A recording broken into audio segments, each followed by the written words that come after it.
The Cadaver Synod, one of the most bizarre and macabre episodes in the history of the papacy, took place in January 897.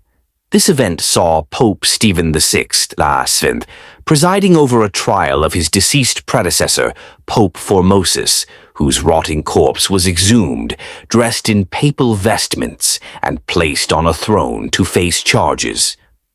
Pope Formosus had a controversial career marked by political and ecclesiastical turbulence.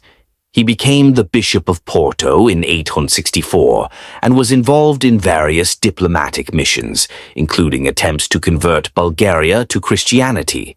However, his fortunes changed when he became embroiled in the fierce political struggles of the period.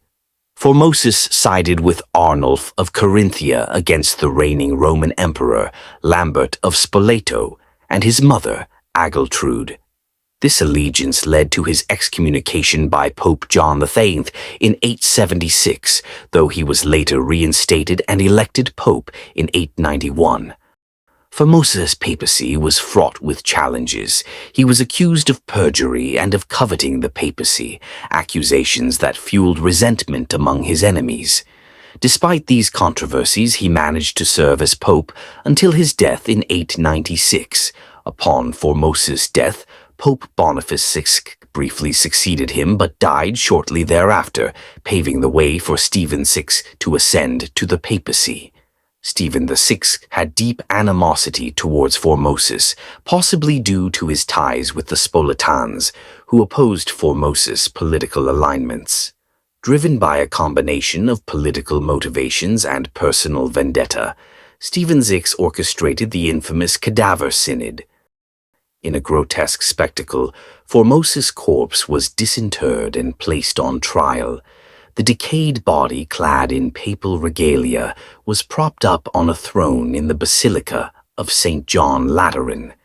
A deacon was appointed to speak on behalf of the deceased pope, who faced a series of charges, including perjury, violating canon law by transferring between bishoprics, and ascending to the papacy through illegitimate means.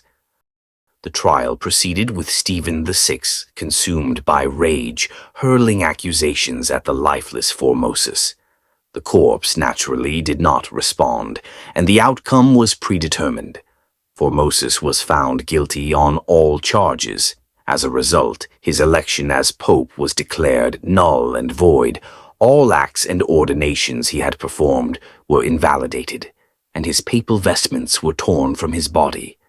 The 3 fingers he had used for blessings were cut off, and the desecrated corpse was then thrown into the Tiber River.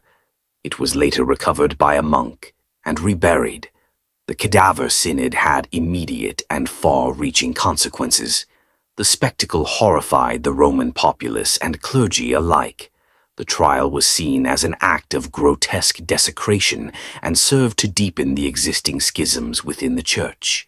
The political ramifications were also significant, as it underscored the intense factionalism and instability of the time. Stephen VI's actions soon led to his downfall. His brutality and the scandal of the Cadaver Synod alienated many, resulting in a backlash against his papacy. Later in 897, Stephen VI was deposed, imprisoned, and ultimately strangled to death in prison. The aftermath of the Cadaver Synod saw a series of rapid papal successions, reflecting the continued turmoil within the Church. Pope Theodore II, who succeeded Stephen VI, annulled the Cadaver Synod, restored Formosus' honor, and reinterred his body in St. Peter's Basilica. Pope John IX, who followed Theodore II, further condemned the synod and decreed that future trials of dead persons were prohibited. The Cadaver Synod remains a stark example of the extremes of human behavior and the extent to which political and personal vendettas can corrupt institutions. It highlights the volatile nature of the papacy during this period and the lengths to which individuals would go to assert their dominance and settle scores. Despite its grim nature, the Cadaver Synod serves as a poignant reminder of the complex interplay between politics, religion, and power in medieval Europe,